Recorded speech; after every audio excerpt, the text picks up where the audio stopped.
Tariffs are about making America rich again and making America great again, and it's happening, and it will happen rather quickly. There'll be a little disturbance, but we're okay with that. President Donald Trump speaking to a joint session of Congress for the first time in his second term. His speech focusing on some of the president's top priorities, including the tariffs put in place today, also making statements on immigration and the war in Ukraine. Our D.C. Bureau Chief Ben Kennedy live in Washington with much more. Ben? Today's calendar tonight's theme was renewal of the American dream. 43 days in office as Trump talked about what he has done during that short period of time, discussing a range of topics from Ukraine to the border to tariffs.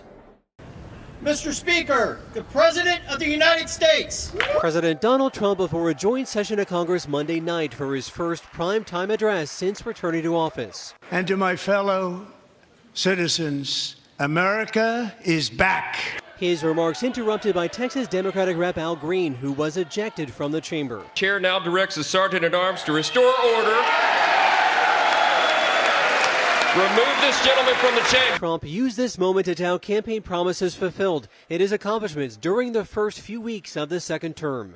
Our confidence is back, and the American dream is surging bigger and better than ever before. While back at the White House, the commander chief has signed a series of executive orders, the latest targeting the nation's neighbors with tariffs, 25% on goods coming into America from Canada and Mexico, and an additional 10% tariff on products from China. In response, all three countries now plan to impose retaliatory tariffs, targeting billions of U.S. goods. Tariffs are about making America rich again and making America great again, and it's happening, and it will happen rather quickly. There'll be a little disturbance, but we're okay with that. It won't be much. It comes as Trump discussed his action to pause military aid to Ukraine, following a heated argument in the Oval Office last week with President Zelensky. Zelensky called Friday's White House meeting regrettable, stating that it's time to make things right. It is ready to work on a peace deal and finalize a mineral agreement with the U.S. Earlier today, I received an important letter from President Zelensky of Ukraine. The letter reads, Ukraine is ready to come to the negotiating table as soon as possible to bring lasting peace closer. Nobody wants peace more than the Ukrainians, he said. In the audience was Trump's team, including billionaire Elon Musk, who heads the Department of Government Efficiency. Doge.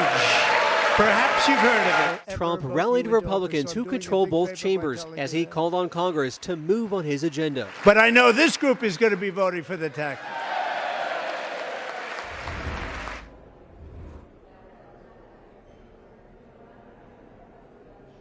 In Michigan, Senator Alyssa Slotkin did give the Democratic response to Trump's speech, pushing back on his policies, calling it reckless change. Also, Trump did set the record for the longest address to a joint session of Congress, clocking in at roughly 1 hour and 40 minutes.